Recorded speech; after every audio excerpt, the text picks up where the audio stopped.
The 17 News at Sunrise podcast is brought to you by Clinica Sierra Vista. Welcome back to the 17 News at Sunrise podcast, where we share your news on your schedule. Working in the spirit of the Golden Empire, this is 17 News at Sunrise.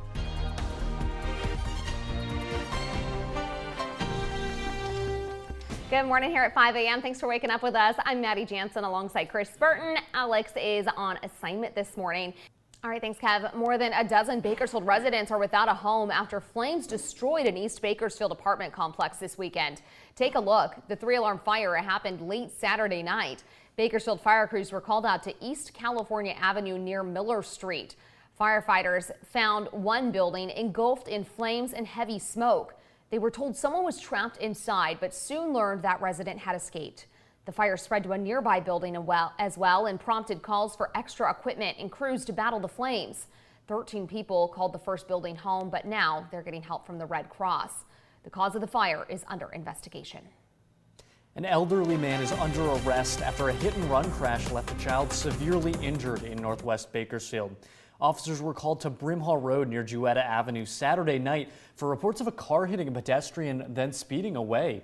When they arrived, they found an 11-year-old girl in the road with major injuries. She was reportedly crossing the street with her 4-year-old sibling at the time of the crash.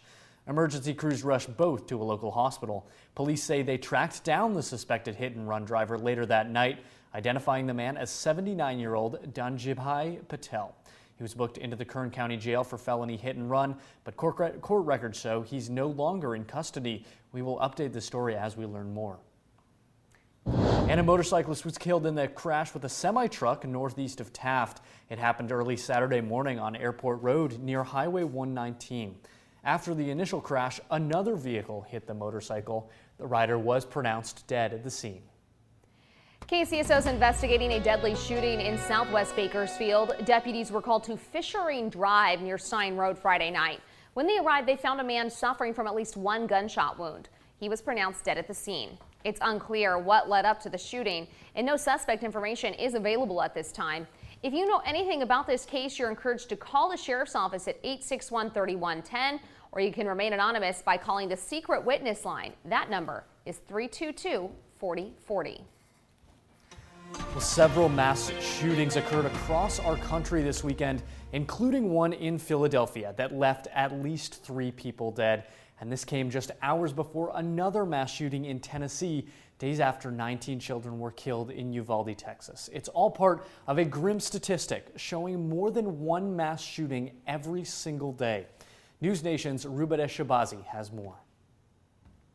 This weekend, new numbers added to the mass shooting total. Late last night, gunfire killed 3 people and wounded at least 11 others in a popular downtown Philadelphia entertainment district. Police officers were patrolling the area when they heard multiple gunshots and witnessed several suspects firing into a large crowd. So far, no arrests have been made. Then early this morning, a shooting near a nightclub in Chattanooga, Tennessee, leading to 3 deaths and more than a dozen people injured. Police say 14 were hit by gunfire and 3 others were hit by vehicles when they tried to flee the violence. 2 people died from gunshot wounds and 1 person died after being hit by a vehicle.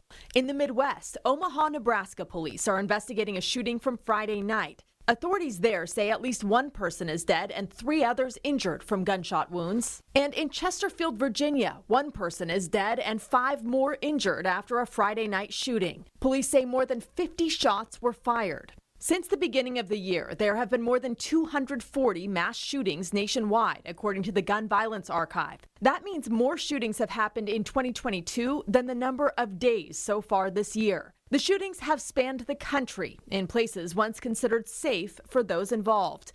10 dead at a supermarket in Buffalo, 19 children and 2 teachers killed at a school in Uvalde, Texas, and 4 gunned down at a hospital in Tulsa. One woman who works nearby tells FNTV that the spate of mass shootings nationwide has her questioning her safety. It's just difficult. Like, I don't need this in my backyard. Nobody needs it in their backyard. Like, I don't want to feel like I can't get home from work safe. Days ago, President Biden saying this during a rare primetime address. Over the last 2 decades, more school-age children have died from guns than on-duty police officers and active-duty military combined. For God's sake, how much more carnage are we willing to accept? How many more innocent American lives must be taken before we say enough, enough? This week, U.S. lawmakers will hear from survivors of the shootings in Buffalo and Uvalde. Survivors and others impacted by the recent mass shootings are set to testify before the House Oversight Committee Wednesday. And that was Rubida Shabazi reporting. Police are asking for your help finding a missing woman who is considered at risk. Take a look. This is 66-year-old Yolanda Ibarra, who was last seen Sunday on Bidford Street near Holyoke Drive in Southwest Bakersfield. Police say she's 5'1", 200 pounds, last seen wearing a tank top, black shorts, and carrying a large pink purse. First responders say she's at risk due to a mental condition. If you know anything about where she may be, you're encouraged to call BPD at 327-7111. The Kern County Fire Department hosted its first ever Inspiring Women Through Opportunities one-day camp this weekend. 20 ladies suited up in turnouts and fire equipment for a chance to try out the career and see if firefighting is for them. The group used tools to break open cars, evacuate dummies from a smoke-filled building, and climb multiple stories up the fire truck's ladder. This is really new. I haven't gotten a whole lot of experience with the fire department, getting to go through our gear and put everything on and then get to take some doors off and go up that firefighter ladder. That was really cool too. They also met with women who currently work with the fire department. KCFD says they hope to inspire more women to join their ranks. Currently, they only have about 3 firefighters across the county and who are women, and they say they want more. Well, and you were able to check this out a few weeks ago, and I can tell from watching you go through that it is definitely not for the faint of heart, but certainly exciting that they are getting more women to show up and come out. Yeah, absolutely.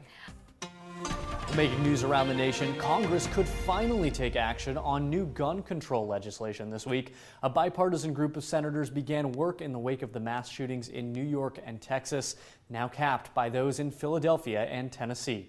NBC's Bree Jackson is in Washington with the latest on what that bill could include and what it won't. Another weekend of deadly mass shootings across the U.S. In Philadelphia, at least a dozen people were injured and 3 killed. We know ballistically that we had at least 5 different guns out there. A bipartisan group of senators began work on new gun legislation in the wake of recent mass shootings. Negotiators say Congress is closer than ever before on reaching an agreement. We are talking about a meaningful change in our gun laws. Certainly can't guarantee any outcome, but it feels to me like we are closer than we've been since I've been in the Senate. On the table are red flag laws, changes to background checks, and investments in school safety. That's the kind of package we're putting together right now. That's the kind of package I think can pass the Senate. But some measures don't have the support needed from Republicans, who say the focus should be on issues like mental health instead of efforts to raise the minimum age to purchase an assault weapon from 18 to 21. Try to intervene and stop something before it happens, instead of just immediately rushing to go take the rights of gun owners away. Lawmakers will hear the devastating personal toll of gun violence this week when parents and survivors of the mass shootings in Texas and New York testify before a House committee. House Democrats are eyeing a vote on a package that would include 8 gun-related bills. That effort is likely to stall in the Senate. In Washington, I'm Bree Jackson for NBC News. Meantime, a 911 dispatcher has been fired after allegedly hanging up on a Tops store employee during a Buffalo shooting call. An assistant office manager at the supermarket called 911 when a gunman stormed the store last month and opened fire, killing 10 people. She said a dispatcher yelled at her for whispering as she hid during the shooting, and then the dispatcher hung up on her. The office manager said she explained she was whispering because there was an active shooter in the store and she feared he would hear her. The office in the Erie County Executive confirmed to NBC News that the dispatcher was terminated after it was determined the call was mishandled. Your time now 5:34. 17 News is your local election headquarters, and we are just a day away from the June primary election. Tomorrow, Kern County will flock to the polls to determine which candidates will appear in November's general election. Now, if you haven't cast your ballot yet, 17 News has detailed information on every candidate to help you make your choice. Just head to our website, kget.com. Under the News tab, it is Election Connection. You'll find everything you need to know right there.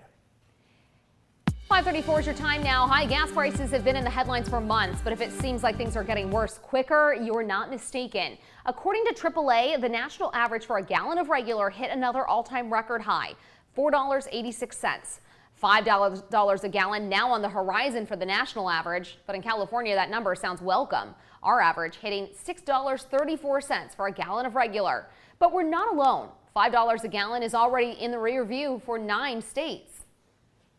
Well, I think a lot of it is because inventories every week are getting smaller, and the market is growing more panicked over the fact that refineries are not able to keep up with demand. Adding to summer costs, Gas Buddy says, is the special summer blend of gasoline meant to lower emissions. It can drive up prices 15 cents a gallon. Another concern, if we get a major hurricane or any refinery shuts down, that could increase costs even more. And it's not just the fuel for your vehicle. AAA says the average price of diesel is also at an all-time record high, which means you're likely to see a further impact on the cost of your food, clothing, and more. Our website, kget.com, tracks the lowest prices in the Bakersfield area thanks to GasBuddy.com. Today, the lowest price is $5.57 at Fast Trip Fuel and Howard's at 1332 Bernard Street. Those prices do change often, though, so check them out on our website, kget.com, and click on the traffic section to find them. The U.S. Navy identified a fighter jet pilot killed in a training flight crash near Trona on Friday. The FA-18 Super Hornet pilot was identified as Lieutenant Richard Bullock. Bullock was assigned to Strike Fighter Squadron 113 out of a Naval Air Station in Lemoore. Officials said Bullock was flying a routine training mission when his jet went down around 2:30 in the afternoon. No other injuries were reported. The cause of the crash remains under investigation, and military officials said recovery efforts are ongoing at the crash site. A lot of questions remain a week after 2 people died and nearly 24 more had to be rushed to the hospital during the Lightning in a Bottle music festival in Kern County. The festival attracted a crowd of more than 25,000 people at Buena Vista Lake Memorial Day weekend. The Kern County Fire Department says EMS teams responded to about 30 calls throughout the weekend, and 24 people had to be rushed to the hospital. 1 died Saturday. The next day, another person died at a campsite. In a social media thread, unconfirmed by 17 News, one person said the woman who died asked for an IV several times because she felt like she was dying of dehydration. In November, Los Angeles-based event business Do Lab reached an agreement with county officials to hold the event annually for 5 years in Kern. We're taking you out to France this morning, where 78 years ago today, the United States and allies stormed the beaches of Normandy in a battle that ultimately led to the defeat of Hitler and his troops. 9,387 Americans did not come home from that battle. Thousands of people are expected to attend the ceremony at the American Cemetery overlooking Omaha Beach. That beach, one of 5 Allied landing beaches along Normandy that day, with Americans landing at Omaha and Utah, while the British, Canadians, and other allies landed at nearby beaches codenamed Juno, Gold, and Sword. Dozens of U.S. veterans will also be present for the remembrance ceremonies today. Britain's governing Conservatives will hold a no-confidence vote today that could oust Prime Minister Boris Johnson from power. Johnson has recently struggled to turn the page on the so-called Partygate scandal for holding parties in government buildings during COVID-19 lockdowns. Johnson's Downing Street office said the Prime Minister welcomed the vote as a chance to end months of speculation and allow the government to move on. Working in the spirit of the Golden Empire, this is 17 News at Sunrise.